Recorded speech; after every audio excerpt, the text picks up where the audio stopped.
back. This is Boomer Life on CL 650. We need money. We need money. Talking about money, money, money.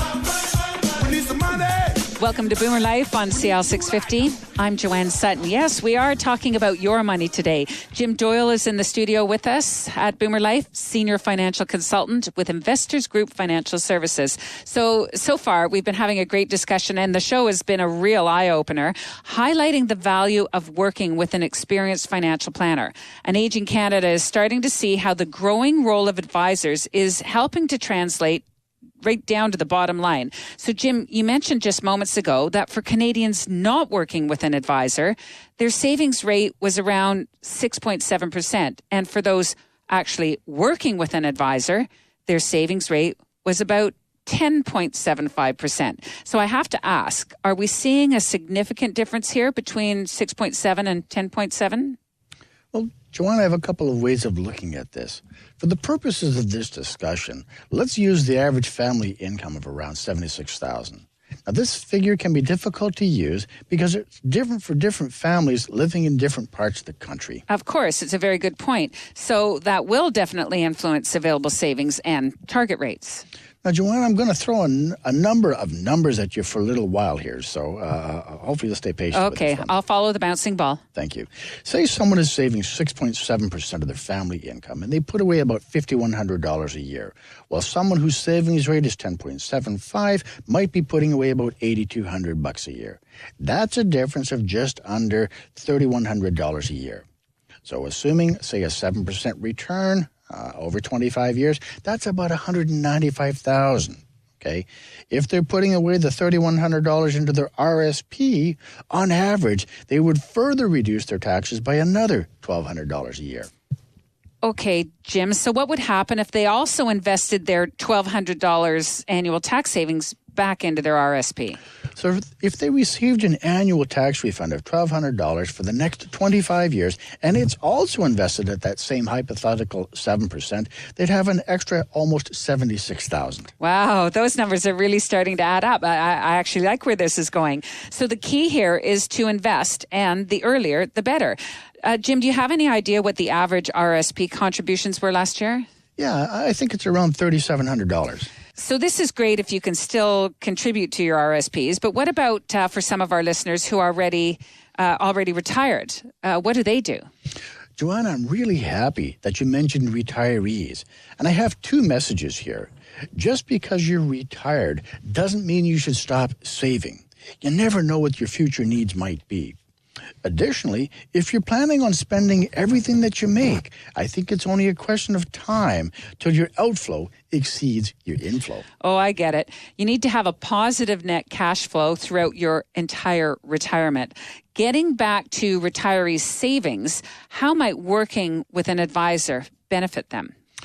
The one that I like, and it's gaining more and more popularity all the time, is TFSAs. That's tax-free savings accounts. If you're 65 today, you could easily be contributing to TFSAs over the next 25 years. So, Jim, can you remind us again, what are the TFSA limits? Starting January 1, your lifetime TFSA limit is going to be $52,000. And this includes this year's TFSA limit of $5,500. Putting $5,500 into a TFSA and earning the same hypothetical 7% we spoke of in the previous example, also over 25 years, could grow to become $375,000. Wow. Didn't you mention in one of our previous shows that about a high percentage of TFSAs that are sitting in cash, like over 50%? What would that same investment grow to become at today's rates? Well, those cash rates, if you're lucky enough to be getting 0.4 of 1%, that would grow to become about $144,000 over the same 25-year period. $375,000 or $144,000. No decision there. So how much of that would be your own capital that you contributed? So let's see, $5,500 over 25 years, that would be about $137,500. They'd only make under $7,000 investing over 25 years? Well, I guess the only good news here is that interest rates may rise at some point in the future. And Jim, you're about to head into your really busy time of the year. This is RSP season. Maybe you can help save people from an outcome like this. That's what I'm here for. One aspect of this time of year that I like, with new TFSA contribution room and RSP room that became available on January 1, is that there's a willingness for many Canadians to look at their investments and their financial plans going forward. Well, from what we've covered today, it really sounds like Canadians need to seek professional financial advice, if they're not already, especially, as you mentioned earlier, how those who work with an advisor over 15 years on average increase their savings rate and could add about 290% more to their portfolios than those who simply do not use an advisor. Making smart money and investment choices starts with ongoing spending and saving decisions. Well, there's no doubt that if you're increasing your savings rate, you're going to build assets as long as you're not spending it all. Whether your focus is building or keeping what you have, a major factor that plays a role is financial discipline and financial behavior. This includes the discipline to look at and monitor your plan regularly. The discipline to stay in markets, both positive and negative, as well as the twin values of diversification and portfolio rebalancing. So let's talk about that for a moment here. Diversification. Can you please explain what that means? It's a great thing to understand because it's one of the most important tools available to investors. Diversification allows an investor to reduce investment risk while potentially improving investment returns. The fabled, don't put all of your eggs in one basket. Well, an obvious question comes to mind. Why in the world would we want to invest in a mix of investments where some do well and others perform poorly? Why not only invest in the good ones? Well, I get that, okay, but it comes down to one simple fact. We don't know the future.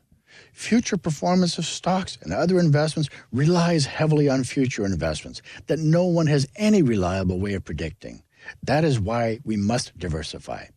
But this can be tricky for some investors who believe that they're already well diversified, but on closer inspection, they're often concentrated in a single asset class. So then what does real diversification entail? It should start with ensuring you have more than just, many holdings. It means owning multiple asset classes that behave differently in various market conditions and respond differently to various economic events. So if I had a portfolio of just tech stocks or one of only dividend-paying stocks or maybe high-yielding corporate bonds, you're saying that this may not be good diversification? You're right. Even some portfolios that include both stocks and bonds may not be sufficiently diversified. Take, for example, a portfolio of U.S. stocks and high-yield corporate bonds that are both dependent on the fortune of U.S. companies. If they're highly correlated at the wrong time, it could see them all going down when markets fall. But isn't this what I want my investment advisor to be looking out for? Hey, listen, I want to burst a couple of investment bubbles here, okay? The first, it's close to impossible to consistently outperform the market all the time, yet it seems many are hardwired to seek this out. The second, conventional diversification strategies aren't appropriate for all investors. They're often applied too broadly. So you're saying this doesn't work for everybody? It's a great platform for those with a stable income, but represents something entirely different for many of the business owners I work with. Traditional investment diversification strategies don't work well for them. In fact, I think a good number are frustrated by the advisors they work with when it comes to this subject. If you're concerned about your investment situation and unsure of your options, I would encourage you to take the very first step. Get a second opinion. You have absolutely nothing to lose. And there is help available from our resident expert, Jim Doyle. You can reach Jim at 604-682-5431. Well, thanks, Joanne. We know from all the research that people with comprehensive financial plans report being more confident that they can deal with financial challenges in life while still having enough money for discretionary spending. Well, it's clear nearly every financial decision you make or don't make can impact some other aspect of your financial present and future. Where is the best place for somebody to get started, Jim? The trick is ensuring that as different financial events transpire in your life, your financial plan stays relevant to your changing circumstances. When creating your financial plan, right from the start, prepare to review and update it regularly. In its simplest form, the plan will show where you are, where you're going, and what it will take to get you there. You're listening to Boomer Life on CL 650. I'm Joanne Sutton. Today we're speaking with Jim Doyle, Senior Financial Consultant with Investors Group. And if you've been putting off getting your financial house in order, a second opinion might help you evaluate whether you need to make a change. It's as easy as picking up the telephone. Call Jim at 604-682-5431, or you can send him an email, jim.doyle@investorsgroup.com. Stay with us. Our conversation turns to top dogs, downward dogs, and portfolio construction.